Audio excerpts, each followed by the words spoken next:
Without links, the World Wide Web would be a pretty boring place. Instead of being able to click to jump from page to page, you'd have to type in each unique address every time you wanted to view another page.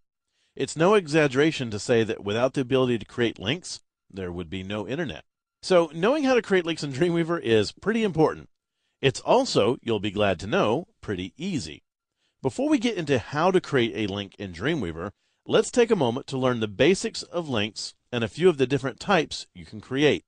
Links are nothing more than an address that points the browser to another location. The A, or anchor tag, is used to create links, and the href attribute is used by the browser to resolve the link's destination. Different types of links use different means to resolve link paths. Understanding the differences between these types will assist you in deciding which type of link to use in certain situations. There are three main types of links: absolute, document relative, and site root relative. Absolute links contain the entire path to the desired page, including the HTTP protocol. They are primarily used to resolve links outside of the current site, although in complex sites, or sites where pages are generated automatically, it's not uncommon to see them used to navigate internally in the site. This practice is discouraged as a general rule, since it takes absolute links longer to resolve. For links outside of your site, however, absolute links are required. Document relative and site root relative links are very similar. They offer you a way to resolve links within your own internal site. Document relative links are by far the most popular. Put simply, they are resolved by specifying the path from the current page to the desired page using the site file and folder structure. Forward slashes are used to denote going into a folder, while .. is used to signify going up and out of a directory. For example, if you were in a subdirectory and needed to access the index page in the root folder, the document relative link would be .. index.html. If you were on the index page and needed to navigate to the photos.html page in the lifestyles directory, the link would be resolved as lifestyles/photos.html. When two files are in the same folder, you can merely resolve the link by using the name and the extension of the file. Site root relative links are very similar to document relative links, with just one major difference. Instead of resolving the link using a relative path from the file's current location, you resolve the link by going back to the root directory and working your way down. The root directory is identified by using a / at the beginning of the link and then working down the directory structure. Therefore, linking to the index.html file would be resolved as /index.html, no matter where the link was created in your site. Site root relative links aren't as widely used, but they are great for creating links on pages that move around within your site a lot, or on pages that you aren't quite sure where their final destination is going to be. As we continue on in this chapter, we will explore creating external and internal links in our pages, as well as alternate link types like email and named anchor links. In many of the techniques used to create links in Dreamweaver, the link is resolved for you automatically without asking which type of link that you want. Well, this can sometimes lead to sites using one type of link when, in fact, the author actually requires the other. Well, this is a preference you can set in Dreamweaver, but it's not located where you might think. Most people that are new to Dreamweaver keep searching, in vain I might add, in Dreamweaver's preference dialog box for this setting. It is, in fact, chosen when you initially define your site and is editable at any time by simply editing your site. So here we are in Dreamweaver. We are on our Explorer California site, and I'm just going to go back to my site definition. One of the easiest ways to do this is go over to your Files panel and simply double-click the name Explorer California, or whatever your current site may be. Doing that will bring the Site Setup dialog box back, and what I'm looking for is right here in the Advanced Settings. The local info in your Advanced Settings has this little radio button right here that says, do you want links resolved relative to the document itself or to the site root? Now, the default is document relative, so that if that is what you need for your site, you really should never have to change that. But if for whatever reason you need to start creating site root relative links, maybe you're working on a PHP-based site or maybe you're working on a site where files are going to move around a lot, you might want to switch that. But for most of the sites that you work on, you're probably just going to leave it as document relative, but it's very helpful to know where that's found because it is not found within the preferences. I'm going to go ahead and choose Save for that so that we make sure that our links are going to be resolved as document relative links, and there we go. So choosing to have Dreamweaver resolve links as document or site root relative, it's pretty simple. You just have to remember it is in the site definition dialog box, not the preferences. Now, it is worth noting, as you will see, that many of the link creation techniques allow you to specify using either document or site root relative. So you don't have to keep editing this setting every time you want to change it. You simply might have to use a technique that you don't normally use when changing link types. By far, one of the easiest things to do in Dreamweaver is to create links.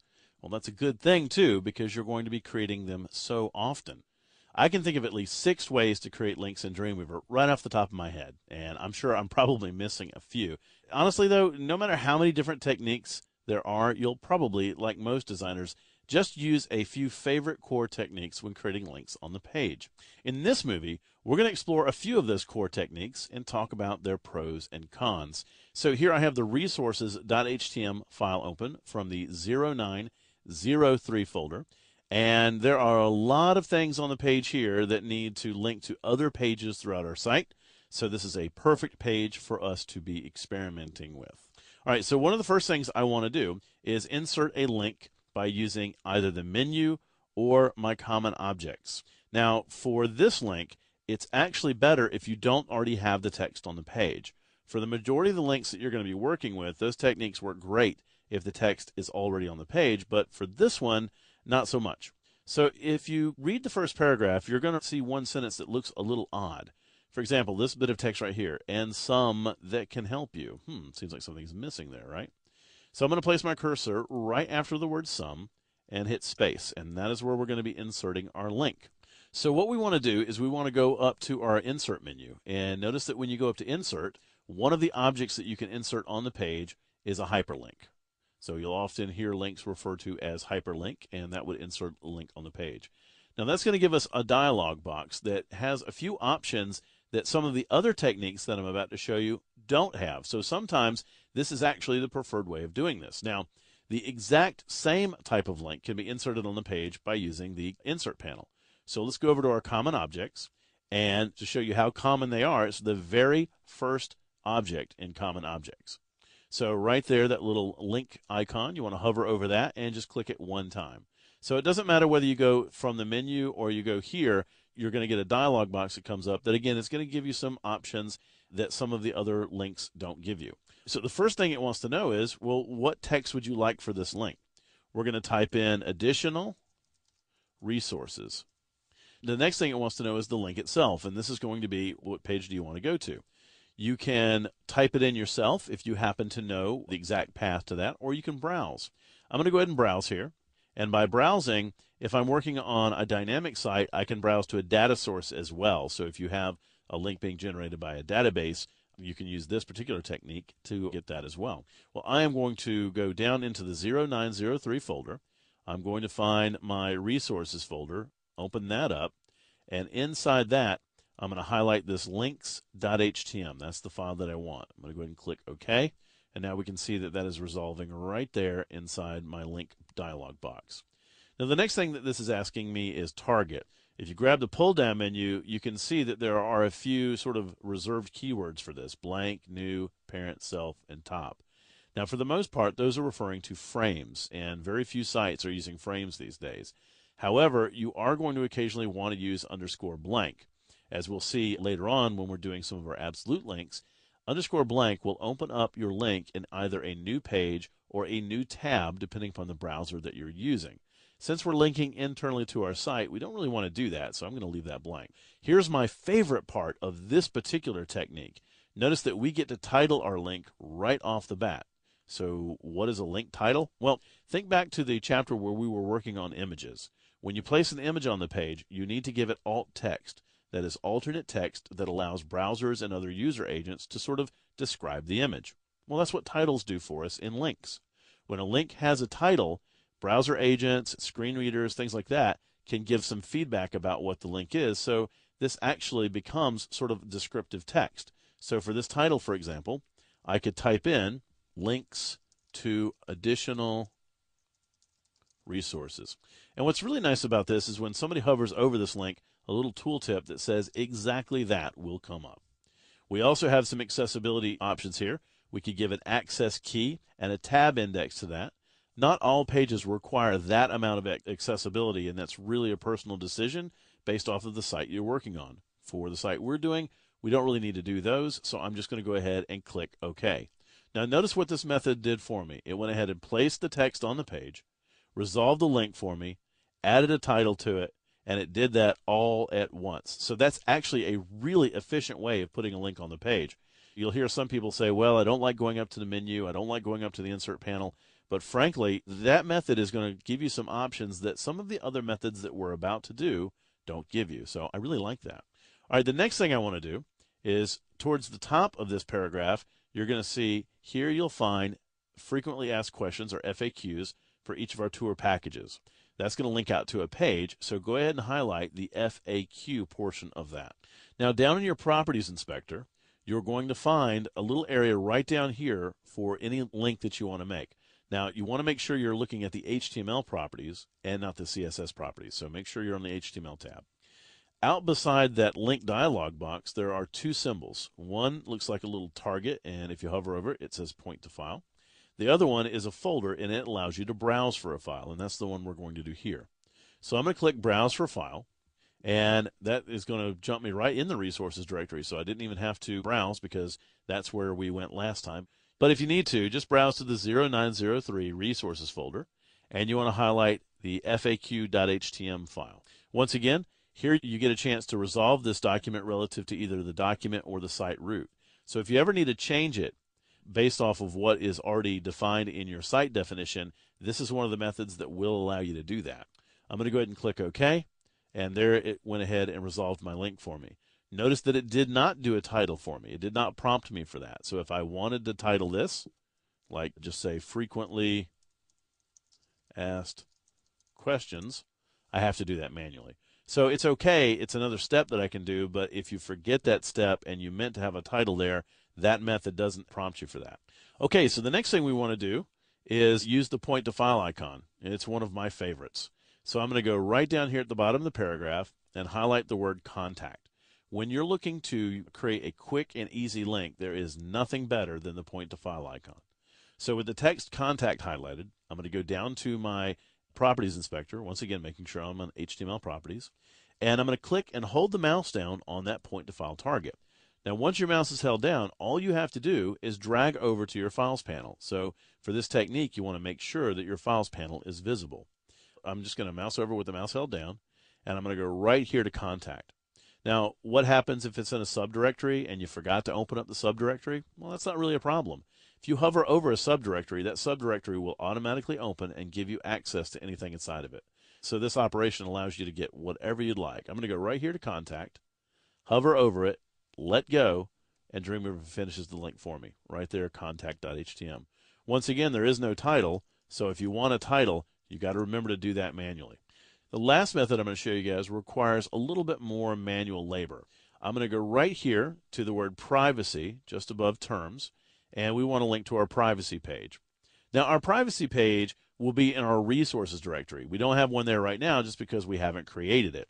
Just because you don't have a page over in your Files panel doesn't mean that you can't create a link to it, especially if it's a page that you know you're going to be creating later on.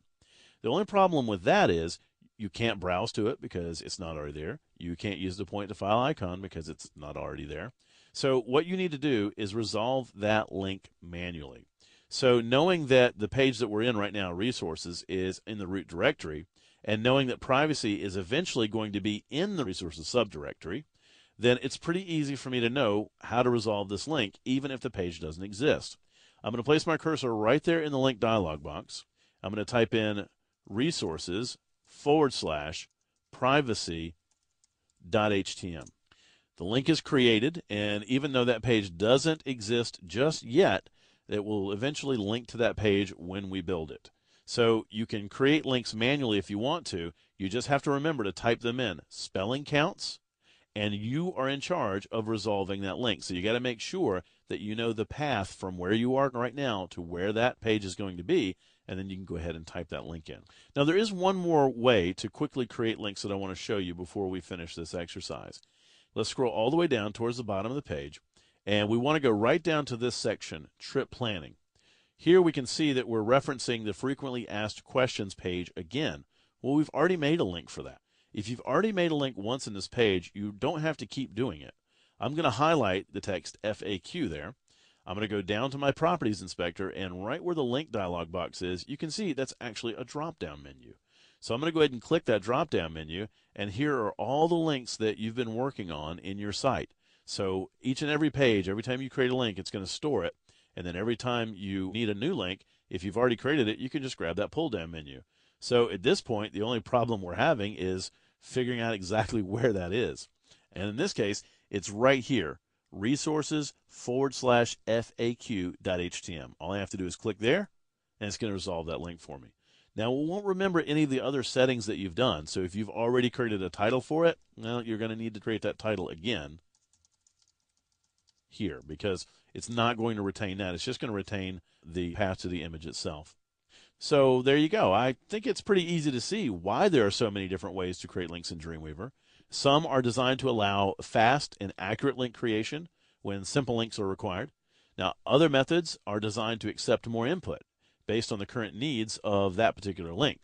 You will find yourself using multiple techniques based on your link requirements and, frankly, your personal preferences. Be sure to practice creating links with each of these techniques so that you'll know which method to use based on the current situation. The methods you use to create absolute links are rather limited.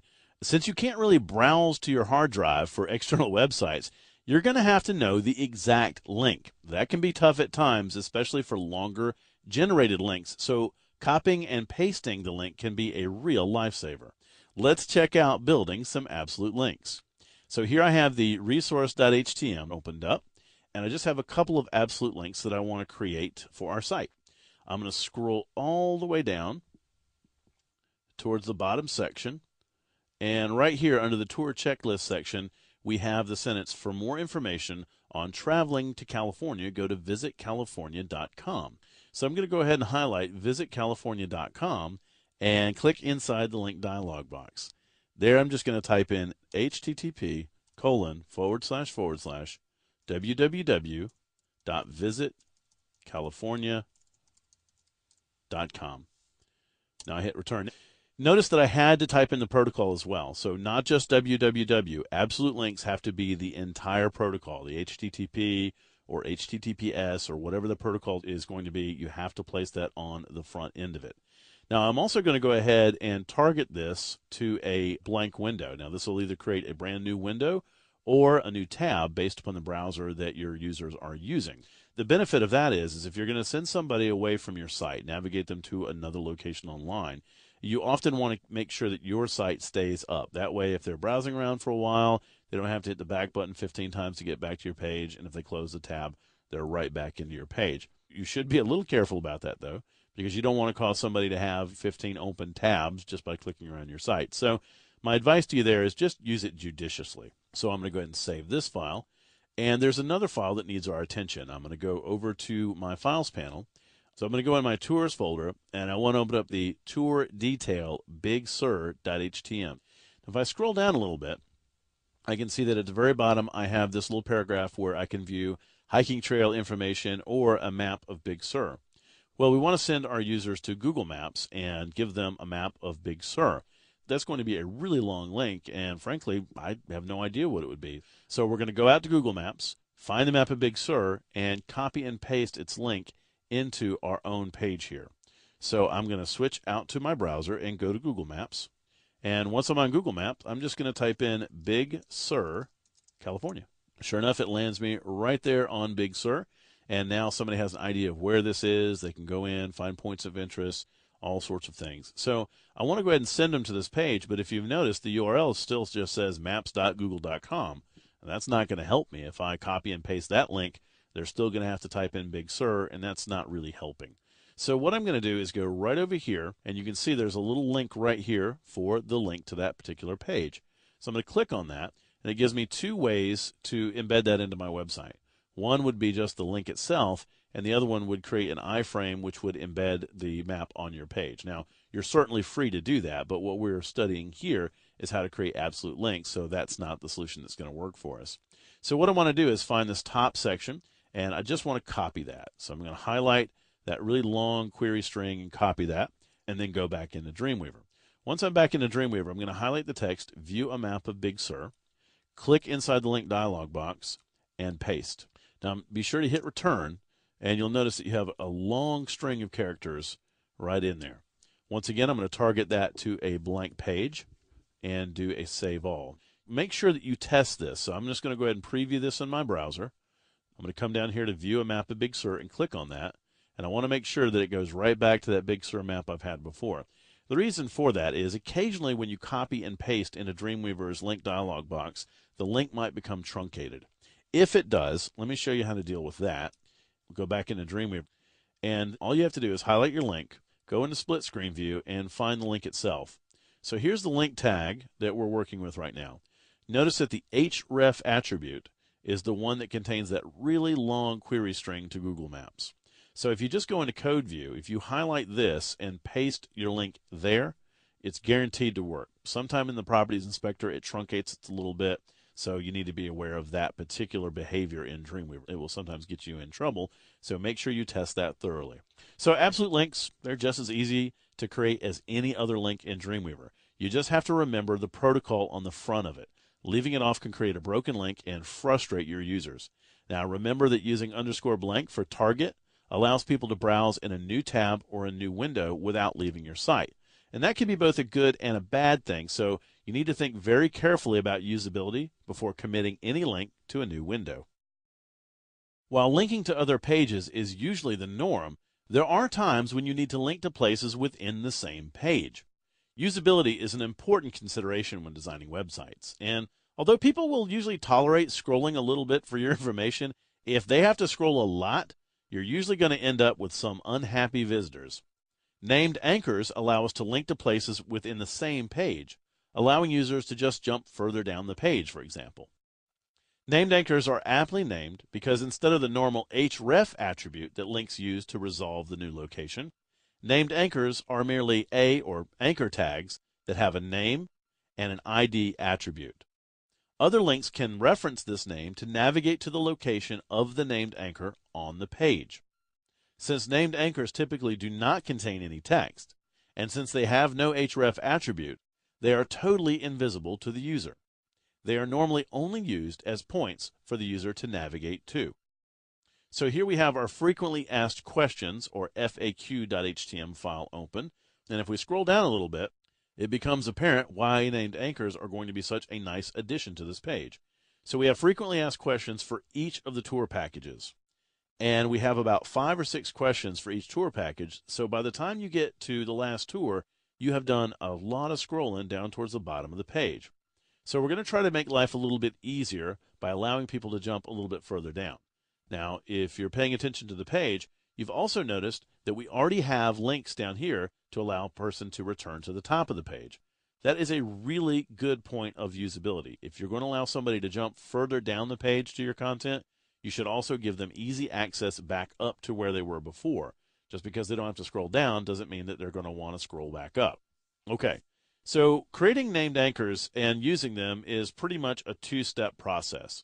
The first step is to create the anchors themselves, and then the second step is to create a link to those anchors. So that's what we're going to do first. We're going to go ahead and create the named anchors themselves. All right, so I want to scroll towards the top of the page, but what I want to do is place my cursor right here in front of the large headline FAQ. This is where I want people to be able to jump back to if they've been reading my frequently asked questions. Why? Because just below this is the navigation to be able to jump down the page. That way they can read a little bit, jump right back up to the navigation, and jump back down again. So it's kind of a nice little system. So inserting a named anchor on the page is really, really simple. And the easiest way to do that is through the Insert panel. So if we look at the Insert panel and we find our common objects, you'll find this very, very nice little anchor symbol, that is our named anchor. And you just want to click on that to insert a named anchor on the page. Now, when we name our anchors, we have to use standard naming conventions. So don't use any spaces, try to avoid punctuation, that sort of thing. As a matter of fact, I try to keep them to one word. If I have to use two words, I usually use camel case naming, but underscores are also okay. I'm just going to name this one top because that's exactly what this link is. It's the top link on the page. Keeping them short makes them easy to remember and a lot easier to link to as well. I'm going to go ahead and click OK, and in comes my named anchor. Now, Dreamweaver shows us something pretty curious on the page now, and if I deselect it, I can see it a little bit more clearly. I see a little shield with that anchor symbol on it, and if I hover over that and click on it, I can see in the Properties Inspector, that's my named anchor, and its name is top. I'm free to change that name anytime that I want. So once you place it on the page, if you forgot to name it something or if you meant to change the name, you can simply click on that and change it. Now, what is this? Well, that little yellow shield is something that we call invisible elements. And they can actually cause your layout to look like it's shifting around because Dreamweaver has to make a little bit of space for them. The fact of the matter is, though, no one will ever see them. You're only seeing them in here in Dreamweaver because otherwise they're in the code, but they're invisible. So in Design View, we wouldn't be seeing them. As a matter of fact, if I go to Split View, we can see right here is our new named anchor. A name equals top, ID equals top, and then the anchor tag closes out. So there's nothing inside of that. There's no text, and it just has a name and an ID. Also, if you don't like these shields, if they're kind of bug you and they get in your way, there's a couple of ways to get rid of them. Number one, you can go right up here to your document toolbar, go to Visual Aids, and you can turn off invisible elements right there. So that's a nice little toggle. Also, if you go to Edit and choose Preferences, on the Mac you'd go to Dreamweaver and Preferences, you'll also find an invisible elements category. Here you get to choose exactly which items show up as an invisible element. So if you didn't want name anchors to show up at all, but you still wanted some of your other invisible elements to show up, you could simply deselect the checkbox here. I'm going to hit cancel because I don't want to make any changes. I kind of like having them out there, and as you're going to see in just a moment, they sort of extend our functionality a bit. Okay, so we have a little bit of work to do now. What we're going to need to do now is place named anchors at the top of each of those individual sections. So I'm going to place my cursor right in front of Backpack Cow, insert another named anchor, and I'm going to name this one Backpack. Again, we're just going to try to keep them short and just try to keep them single names. If I scroll down, I can see that the next section is California Calm. Now this time I'm actually going to place my cursor on the line just above the headline California Calm. Later on when we begin to test them, I'll talk about why I'm placing the named anchor here. I'm going to add another named anchor on the page, and this one is going to be Calm. I'm going to keep scrolling down, place another anchor on the page here. This anchor is going to be Hot Springs. I'm going to keep scrolling down. Above Cycle California, I'm going to place the anchor Cycle. So you can see you can pretty much get into a rhythm with this. From Desert to Sea, I'm going to insert another named anchor. I'm going to call this one Desert. Now, once again, it looks like everything is shifting down. Don't panic. That's not a big deal. The named anchor just needs a little bit of room visually, but since that's an invisible element, when you preview that in your browser, you won't see it. So there we just created the named anchor Kids. We'll follow that up with Nature in the next section. Snowboard just underneath that. And then finally, for Taste of California, we'll just do Taste. So it's pretty easy to put in your named anchors. It's a very fast process. But one of the things you want to do is make sure that you have a naming convention already set up and that you're aware of what that naming convention is. It's just going to make creating the links themselves a little bit easier. Okay, so now that we've done that, we need to go ahead and create our links. So if I scroll back up, I can see that we have this navigation section up here, Backpack Cal, California Calm. So the users would click on that to jump down to the actual link themselves. Well, there are a couple of different ways to create these links, and they're very easy to do. I'm going to go ahead and highlight the text Backpack Cal. And using the point to file icon down here in the Properties Inspector, I can literally just point right there to the invisible element. As soon as I let go, notice that it resolves it as #backpack. So that's one of the reasons to keep the invisible elements on the page. We can use the point to file icon to quickly point to those. Now, notice also how this link was resolved. This is really important. Do you notice the pound symbol in front of the word backpack? Well, pound identifies that as an ID. So to link to any named anchor on the page, all you have to do is pass its ID as the href of a link, and it'll jump right to that specific point. Now, we could certainly use the point to file icon again. I could highlight California Calm, for example, use the point to file icon, And if it's off the page, just place your point to file icon towards the bottom of the page. It'll scroll automatically. If for whatever reason that doesn't happen, you can just place it right over the scroll bars at the bottom, and it'll scroll that way too. Then you can point to the invisible element that represents the link that you want and let go, and it resolves. Honestly, though, if you can remember what you've named them and they make sense to you, typing them in yourself is the fastest way to do this. So notice I can just highlight Hot Springs right here, type in pound Hot Springs. You have to remember the pound symbol, and that link resolves. I'm going to do the same thing all the way down. I'm going to do pound cycle, pound desert, pound kids. Also notice there's no space here. Pound nature, pound snowboard, and finally, pound taste. So yes, the point to file icon would have been fast, but I don't think it would have been that fast. Now, we're not quite done. We have one more thing to do before we can test our page. I know we've been working for a while, but let's go and take care of this really fast. We notice that we have some links down here that say return to top. I'm going to go all the way down to the very bottom of the page, so I can find the very bottom one of those. And highlighting that link tag, I'm going to type in pound top. Now, after you've already resolved one of these links once, remember, you don't have to do it again. You can simply click in the next one, grab that pull-down menu, and find pound top. So after that, you don't have to keep typing them in or using the point to file icon. You can simply click inside the link, grab the pull-down menu for the link itself, and find the named anchor that you are going towards. That is really quick, really easy. You just want to make sure you're going to do that for every single one of those guys. And if you're more comfortable typing that in, there's nothing wrong with that either. Okay, so that should do it for us. I'm going to go ahead and save this file. And now I want to preview this in my browser so that I can test their functionality. So here I am previewing this in Firefox. And if I click on Taste of California, notice that it takes me all the way down to the bottom of the page. Clicking on the return to top brings me right back up to my navigation. So I can simply go anywhere that I want and click back and forth simply by using the links that we've created. Now I want to point something out to you. Do you notice how instead of coming right up to the headline, we're actually landing just a little bit above it? That's because that's where we place the named anchor. The page is going to navigate exactly to that named anchor. So if we would have placed our named anchor in front of the K here, it would look like that. Now, there's nothing wrong with that, but think about usability. If you were to jump here, the first thing you would do is scroll up a little bit to make sure you hadn't missed anything. So by going ahead and placing that in there automatically, it sort of tells people, yes, you are in the right place. So I always put my named anchors just a little bit above where I want to link on the page. Now, obviously, not every page you're working with is going to need named anchors. However, when your data does require a lot of scrolling, or if you want to give people quick access to a specific location, named anchors allow you to add a lot of functionality to your page. In our next movie, we're going to take named anchors one step further by linking to a named anchor on an external page.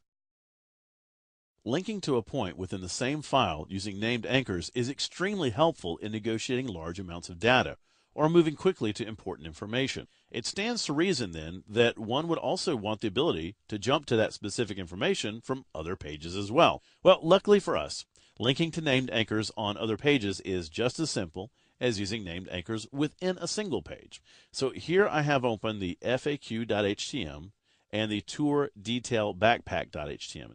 Now, I've got both of those open, and the default view for multiple documents open in Dreamweaver is to open them in these tabs. And that's nice because you can tab back and forth between them. But for the technique I'm going to show you guys, it's really helpful for us to be able to see these at the same time. So I'm going to go up to Window and choose Tile Vertically. And what that's going to do is it's going to place them right beside each other, which is perfect. This is exactly what I want. Now, if you need a little bit more screen real estate, remember that you can take your panel dock and you can collapse those down to icons. And if you want, you can just go ahead and tile vertically again. It'll go ahead and fill that space. You don't have to try to do that manually. All right, so what I want to do now is I want to go over to my tour detail backpack.htm. I want to scroll down, and down towards the bottom of that, I have this little sentence right here, learn more about Backpack Cal tours. Well, on the tour information page, my frequently asked questions, I have a section that details Backpack Cal. And I want to jump, instead of the top of the page, just right to Backpack Cal itself. So what I'm going to do is over here in the tour detail page, highlight the text backpack cow. I'm going to go down to my properties inspector, and using the point to file icon, which is such a fast and efficient way to create links, I can point right to that named anchor right there. Now when I do that, take a look at the links dialog box. It's going to go out of the tour directory into the resources directory, find the frequently asked questions page, and find that particular named anchor backpack. So really it's just adding that ID to the back of that link. As soon as I let go, our link is resolved. I can do a save all, and if I want, you can just maximize those out again, and I'm just going to preview that in my browser to make sure that this is working properly. So now I'm going to scroll down, and there's our backpack cow link, and when I click on that, notice what happens. It jumps right to the resource page, and when it jumps to the resource page, it jumps right to the fact page, right down to the backpack cow section, which is exactly what we want. How easy was that? Whether you need to link to a specific location on the same page or jump to a location on an external page, using named anchors is a great way to increase the usability of your site. Email links allow users to click on a link and automatically generate an email to the specified address. Dreamweaver makes creating email links incredibly simple, and just like most options in Dreamweaver, there are multiple ways to do it. Before we delve into the specifics of creating email links in Dreamweaver, I want to talk to you for just a moment about the pros and cons of using the techniques I'm about to show you. The default method of creating email links in Dreamweaver is dead simple and makes giving your users the ability to contact you even easier. Dreamweaver will insert a link, including the text of your choice, surrounded by an anchor that links to the defined email. A simple click from the user, and they are composing an email to the address of your choice. Now, the downside to inserting email links this way is that spam bots find and catalog your email address even easier, and your spam filter will receive a workout from that day forward. Now, to combat this, several techniques have evolved, and frankly are continuing to evolve, that hide your email address from spam bots. The most effective techniques use either JavaScript or server-side code to process the email link without exposing it to the bots. While these techniques are outside the scope of this video, you can easily find full descriptions by doing a quick Google search. They are certainly worth researching if you plan on having email links on your page. So here we have the contact.html file open, and if I scroll down just a little bit right above our contact forms, we have a couple of lines of text here where we're giving the users the option of emailing us instead of filling out the forms. So we're going to do a really quick email link here. I'm going to find the sentence, if you feel like sending a quick email, you can fire one off by clicking here. I'm going to go ahead and highlight the word here. Now, inserting an email link is indeed very, very simple. We're just going to go up to our insert panel, find the common objects, and the second option right there is an email link. So when I click this, a dialog box with two options are going to come up, text and email. Now, I've already typed the text on the page. When I highlighted it, that's why here already filled in. And the last email address that you've added to your page is going to show up there as well. Now, for most of you, that is probably going to be blank, and that is fine. So just go ahead and click inside the email area and type in support@explore.california.org. There we go. And really, any email address you want to use, if you want to test this out on your own, you go right ahead. You can type in any email link there that you want, no problem. Go ahead and click OK, and Dreamweaver goes ahead and adds the link for us. Now, take a look at what it's added down here in our Properties Inspector. So the link is resolved by using mail to, all one word, colon, and then the email address. So if you ever want to resolve one of those manually, just highlight some text, click inside the link dialog box, and then all you have to do is type in mail to, colon, and then the email address. Very easy. Now, you can do some manual tweaking of email addresses as well. Let me show you what I'm talking about. The next sentence says, also, if you would like a catalog of our most popular tours, email us here. Well, what if we don't really have a separate email for that, but we just want people to send that, and perhaps we have some sort of filter set up that says, okay, if that email contains a request for a calendar, put it in this inbox so we know where to find it. Well, you can often do that by forcing a subject line. So rather than making somebody type in a subject line, when they click this link, their email will already have the subject line filled in. Let me show you what I mean. I'm going to highlight email us here, and then using the pull down menu for link, I'm going to go ahead and choose mail to support support@explorecalifornia.org. That's just going to save me a good bit of typing, although if you feel like typing that in, be my guest, go right ahead. Just type in mail to, all one word, support@explorecalifornia.org, or whatever email address you're going to be using. Now, at the very end of this, right after the ORG, I'm going to type in a question mark. This is one of the reasons why we never use punctuation for the names of objects, because punctuation can sometimes mean something. And in this case, it's a separator between our email address and the subject line that we're about to type. Right after that, with no spaces, type in subject equals, and then whatever you want. In this case, I'm going to type in catalog request. Now here you can add spaces, capitalization, none of that matters, because this is just going to be a string that's passed into that. So question mark subject equals catalog request. I'm going to hit return. Now if you'd like, go ahead and preview that in your browser. Click the link, and in your email client, you should notice the subject line already pre-filled in. That's going to make your users a little bit happier, because if they're requesting a catalog, they're not going to have to fill out the subject line all by themselves. It'll be there for them, so they won't have to wonder, hey, what should I put?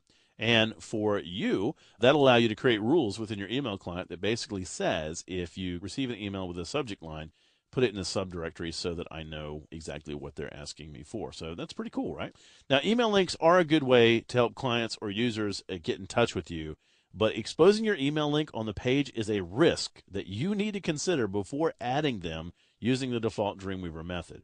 Now, keep in mind that you can customize your email links as well for added functionality. Although we aren't going to do anything in this movie that we haven't already done in one form or another, stick with me, because in this movie, we're going to tie everything we've learned about styling links together to explore making CSS-based rollovers. The ability to create CSS-based rollovers is based off of the use of what we call pseudo-selectors. There are many pseudo-selectors, but the link, visited, hover, and active pseudo-selectors allow us to respond to user interaction for our links. In this movie, we will create a CSS-based rollover for our frequently asked questions links. By creating a separate visual state for the link and the hover, we can create a more compelling visual guide to the page's navigation. So I have the faq.html file open, and if I scroll down, I can see that the links that are going to take us down the page don't look quite as good as they used to, but that's because we've ripped all the styling out of it, and we're going to style it again. All right, now I want to bring up another toolbar here for this exercise. So what I'd like you to do, go up to the document toolbar, right-click that or control-click that if you're on a Mac with a single button mouse, and choose Style Rendering. So our Style Rendering toolbar is going to come up. Now, I'm going to dock mine up in this area. And actually, I can really pretty much dock it anywhere I want, or I can float it around. I just want to place it in a place where it's not going to take up a lot of screen real estate. Now, if you're on a Mac, it is going to dock within the document toolbar, and you cannot move it around. So hopefully its placement will be okay for you. Now, notice that the Style Rendering toolbar right here on the end has some pseudo class selectors. We have link, visited, hover, and active. So as we begin to style these, we can preview them here locally by simply previewing that particular state. The next thing that we're going to do is we're going to give ourselves a little bit more room here, because we're going to do a little bit more hand coding. Please don't panic. This is really simple stuff, and we're going to go through it step by step. So if you haven't done a lot of hand coding, don't worry about it. I promise you, the more you do it, the easier it will get for you. Okay, I'm going to go right over here to our panel dock, and I'm going to collapse that down to icons. It's going to give me a little bit more room. And then I'm going to go to a split screen view so that I can see the code on the one side and my objects on the other. So what I'm going to do is scroll down just a little bit more and find my first link, Backpack Cal, right there. Now, by using the code Navigator, you can hold down the Command Option key on the Mac and click on that, or on the PC, you can simply Alt-click them, and up comes your code Navigator. Yes, there are a lot of styles being applied here, but there are two in particular that we're interested in. The very two at the bottom. The first one is dealing with the link state. The second one is dealing with the hover state. So as we are writing these, we're going to talk about what these pseudo class selectors allow us to do. So I'm going to click on the second one right here, pound main content, pound main article, ul.faqnav, li, a:\link. All right, so just click on that. That will jump in our CSS, so our code should just jump right there. And I want to break down these selectors because, taken as they are right now, they can be a little confusing. So let's talk about those. So essentially it's saying, hey, look in the main content region, find the main article inside that, and find an unordered list with the class of FAQNav, which is exactly what this is inside of. Then find an individual list item. Inside that, locate a link. So all that just to drill down to one specific link. So it's a very specific selector, but this is what I want you to focus on right here. A:*link. Now, just underneath that, we have the exact same thing repeated, but A:*visited. Okay, so what does link and visited actually mean? Link means that it is an anchor tag with an active href attribute. So an href attribute that points somewhere. So this wouldn't apply to a named anchor, but it would apply to any link that is actually going somewhere else off the page. Now, visited is the visited state of a link. Often you'll click on a link and then you come back to the page and there's some type of an indicator that you've been there before. Maybe the link changes color, or perhaps there's an icon beside it to let you know that you visited the page before, but that's what that allows you to do. Now, the comma between these two means that these are being grouped. Now, why would we group those two? Well, in this case, we really don't want to actively show a difference in the linked and the visited state. We don't want the browser to continually update it if it's been visited, because it kind of ruins the look and the feel of it. There are certain menus and lists that benefit from visited links, but this is not one of them. So if you want to ensure that the browser doesn't change your styling or change the way a link looks, you can group those two selectors together, and you know that the normal state of the link and the visited state of the link will look exactly the same. So those are what those two pseudo selectors are doing for us. Okay, I'm going to click right inside the empty declaration, and we're going to start styling our links. So the first thing I'm going to do is give them a background color. So I'm just going to type in background and then a colon, and then the color that we're going to type in is #CCC and then a semicolon. So that's a light gray. So the word background, then a colon, and then #CCC and a semicolon. Now remember from our earlier lesson on CSS, you have the property on this side, you have the value of the property on this side, and they are separated by a colon. The semicolon tells it to quit reading this line and go to the next one. Speaking of that, let's go to the next line. On the next line, we're also going to give these a border. So I'm going to type in border, and we can use a little shorthand notation here. We're going to do 1 pixel, space, and then solid, and then space, and then #999, and then a semicolon. Now, in this instance, I was taking advantage of code hinting. So if you begin typing, often Dreamweaver will give you a list, and you can just go ahead and choose from that list, hit return, and it will finish it for you. That often prevents you from having to really work with a lot of the syntax. You don't have to worry about typing in the colon, that sort of thing. So now you can actually see in the design view it's starting to update every single time we do one of these, which is really kind of nice. Now after that, we're going to do a little bit of padding. So I'm going to type in a P. It jumps down to padding. Notice that. And I can hit return or enter, and it'll go ahead and finish typing that for me. And it will type the colon, which is pretty cool. For padding, I'm going to do 5 pixels, and then a space, then 0, and then a space, 5 pixels, another space, and then 10 pixels, and then a semicolon. So the first value is going to be the top padding. So that's going to be the space between the text and the top of the element. The second one is right padding. We don't really need any right padding because most of our text is not going to make it all the way over. The third value there, I should say, is the bottom padding, and then the fourth one is the left. So we're pushing the text 10 pixels away from the edge of our element. We're giving it 5 pixels of space top to bottom, and then we're really not worrying about the right side at all because we don't need to worry about that. The text won't make it that far over. So that should give us some extra space inside that so that the background color doesn't do what it does right now, which is butt right up against the edge of that. All right. So I'm going to hit return and go down to the next line. And on the next line, I'm going to do font size. So font dash size. And here we're going to do 0.85 EM. So I'm going to make the font size a little bit smaller, 0.85 EM, so that it fits within these boxes nicely. So just make that a little bit smaller there. By the way, I know you've noticed that when you type in a unit of measurement, like pixels or ems, you use that small abbreviation. There's no space between the value and the unit of measurement. If you leave a space there, that could cause a problem. Next, we're going to go down to the next line, and we're going to type in a color. The color for this one is going to be #193742. 193742. So I'm going to hit return, and I'm going to type in width. And for some reason, be very careful about typing in WID because I always end up with widows, but I want width. So let's do width, and we're going to do 170 pixels. On the very next line, we're going to do display, and we're going to do block. Okay, now what am I doing that for? Well, these two values, width and display, are going to make sure that the link extends for that entire box. That's what block is going to do for us. And forcing a width in there forces browsers like Internet Explorer to make the entire box clickable and not just the text area. Now, if I click inside the design view, it should update that. There we go.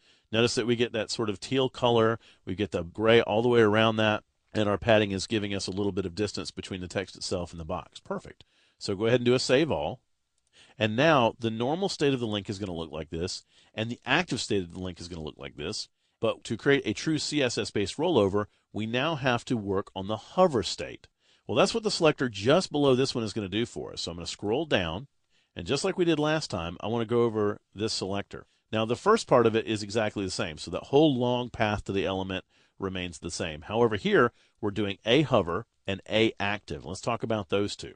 Hover is the state of the link when somebody is actively hovering over it. So when somebody rolls over your link, that is considered to be a hover. Active means somebody is actively clicking on the link, or if somebody clicks to a link and then hits the back button right away, focus on that link might still be there. So you might see the active version of that. You know, sometimes you see a little border around the link or a little dotted border. That means the link still has focus. So that would be the hover and the active state. Once again, we're grouping those together because we want those to look the same. We don't want any other styling to interrupt our link. Okay, now this one doesn't require as much work as our last selector because here we're just going to change a couple of values. We're going to change some color, foreground and background color, and then we're also going to change the border as well. So the first thing I'm going to do here is type in color. So just type into your selector there, type in color, $FFF. That's white, so we're going to change the text to white. Hit return to go down the next line, and here type in background, and the color we're going to use here is CB7D20. So CB7D20, and then a semicolon. That's sort of an orange color. And then go down to the very next line and type in border, 1 pixel, space, solid, space, £666. So it's going to be a little bit of a darker color. So as you hover over it, the border will get a little bit darker as well, although it's going to stay the same size. Now, I'm going to scroll back up just a little bit so you guys can see my code. And if you need to, just go ahead and pause the video and look at that code a little bit more closely. Hand coding your CSS is not hard. Dreamweaver gives us a lot of code hinting, and if you kind of know what you're doing and know the properties, you can go through it pretty quickly. However, if you're brand new to CSS, obviously these properties aren't going to be familiar to you. The values aren't going to be familiar to you. And if you're not absolutely precise with this code, meaning one character is off, you forget a space, you forget a colon, then it could cause your entire CSS not to work or sections of it not to work, certainly this not to work. So you want to take just a second, maybe pause the video, go over each line of code, make sure everything is exactly as you see it here, and you should be in good shape. While you're doing that, I'm going to go ahead and do a save all. All right. And now I'm going to go preview these. Now, I can certainly preview them in my browser, and I'm going to do that in just a moment. But I want to use this cool new feature in the style rendering toolbar. I really like this because now I can come over and say, okay, that's what my normal links look like. What about my hover? So I'm going to click on hover, and you might notice a slight change in your layout. It's okay. Dreamweaver sometimes has trouble rendering certain issues. And as I scroll down, I can see now that my links have orange background color. They have a sort of a darker border around them, and things don't look the way maybe we wanted it to. So when you first do this, you might panic a little bit, but don't. What Dreamweaver is doing here is only showing you the hover attributes. CSS is cumulative, so the padding, the lack of decoration on the text, the lack of the underline there, the width of those things, those are not being shown because they're not part of the actual hover selector, but they're still there. So really you're going to use this style rendering hover preview to just see specific information. Did I get the orange background color right? Is the border color right? That sort of thing. Don't trust this as an accurate preview. For that, we're going to go ahead and preview this in the browser, or we could use the live view feature here as well. So I'm going to click back on links, make sure I've done a save all, and then preview that in my browser. As soon as I do that, I can hover over my links, and sure enough, I get a nice CSS-based rollover. So our background color is changing, the foreground color is changing, the border is changing a little bit. So we're doing all of that through the link, visited, hover, and active pseudo selectors. Obviously, this is a little bit of a complex selector because of how specific it is, but this works for any link that you're currently working on. You can also swap out background images as well, and you may have remembered that we've done that earlier. Now, whether you're creating a menu, changing the default styles of your link site-wide, or just creating a group of rollovers like we have here, the proper use of the link, visited, hover, and active pseudo selectors allow us to create dynamic rollovers, without using any JavaScript. Now, one thing that you need to keep in mind, if you're going to use these pseudo-selectors, you have to use them in the correct order. If you place the hover, for example, above the visited, then after you visited a link, you have no more hover. The visited overwrites it. So most people use the device love-hate, LVHA, as a way of reminding them the proper order: link, visited, hover, and active. Grouping the pseudo-selectors, as we've done here, is another way to prevent those types of problems. Now, for additional information on what can be done with links in these pseudo-selectors, you might want to watch the Chapter 7 movie on positioning background images, where we create something very similar to this by shifting the position of background images in an element.